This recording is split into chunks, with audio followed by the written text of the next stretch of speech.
What is up, everybody? It's Nell here. How you guys doing today? So today we're cosplaying the one and the only Ryomen Sukuna, the king of curses himself. This is a budget cosplay per usual, so if you guys would like to see how I got this makeup look and the cosplay details, then just keep on watching. So starting off, we're going to start off with some primer. This is a Touch and Soul primer. I'm going to rub that all over the face, and then I'm going to go in with some foundation. This is the e.l.f. Satin Finish Flawless Foundation.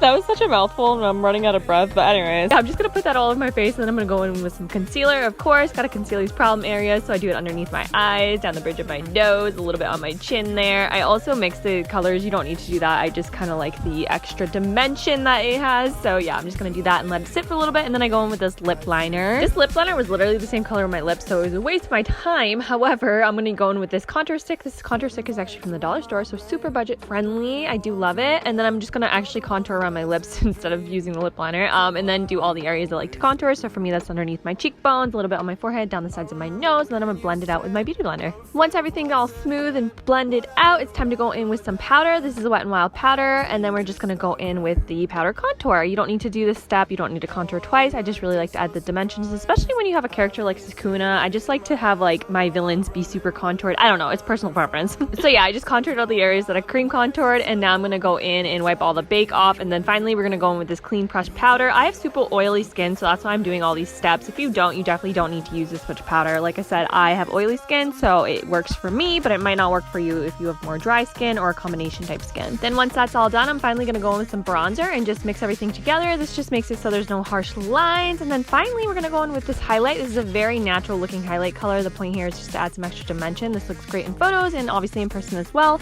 I don't want to make it overly highlighted though. I just want some extra dimensions on the areas that, you know, should be highlighted. So the cheekbones, on the bridge of my nose, and a little bit on my eyelids as well. So for the eyebrows, I actually went in with my LA Girl brow pomade, making this creepy face. And then for this character, I actually realized his eyebrows are black, so I actually ended up going over it with some black eyeshadow. So you definitely don't need to use the pomade if you just want to go straight in with some black eyeshadow instead of the brown. You could also do pink eyeshadow. I think he technically has black eyebrows, but I mean, whatever, who cares? I was so squeaky when I said for the eyebrows. My voice was like, anyways, so now we're gonna go in with some eye makeup. I actually don't really do eye makeup anymore. I just kind of use my contour colors and my contour kit. I mean, definitely do what you want to do. You could add some really cool eye makeup for this character. If you guys want me to, I can start using some eye makeup instead of the contour kit, but for now we're just gonna contour around the eyes as normal. Now it's time for the body paint. Okay, so I've actually done this character about 4 or 5 times, so I just went straight in with the body paint, and clearly it didn't work for me. It's messy as fuck and it's kind of uneven. That being said, I did make it work in the end, as you guys saw in the beginning shots. However, you might want to do a brown pencil before you go in with the black, just to make sure your lines are even and smooth. It'll take a little bit more time, but then once you have the black on, it won't be as, you know, messed up looking if you didn't get everything straight. And also, if you need to clean anything up with black, it's kind of hard. It can make a mess.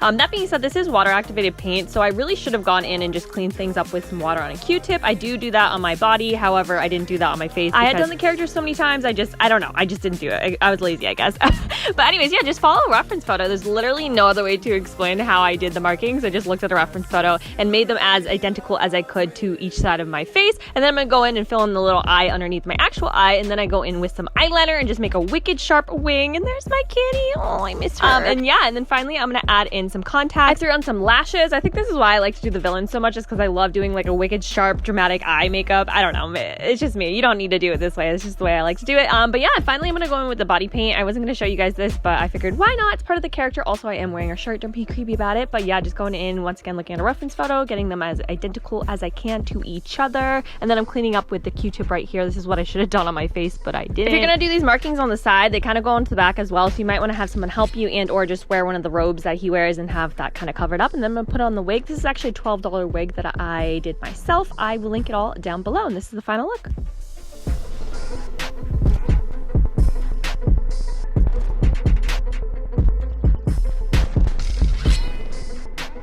Thank you guys so much for watching. These are some other photos that I did from other previous times, so you guys know that I actually can do the lines more even. If you want to know where the actual thumbnail came from, it's from the first time I did it when I was super excited and I made a finger and a heart and all of that with the blood and everything. Yeah, I was like super psyched the first time I did it. But anyways, thank you guys so much for watching. Don't forget to like, subscribe, and comment, and I'll see you in the next one. Bye, guys.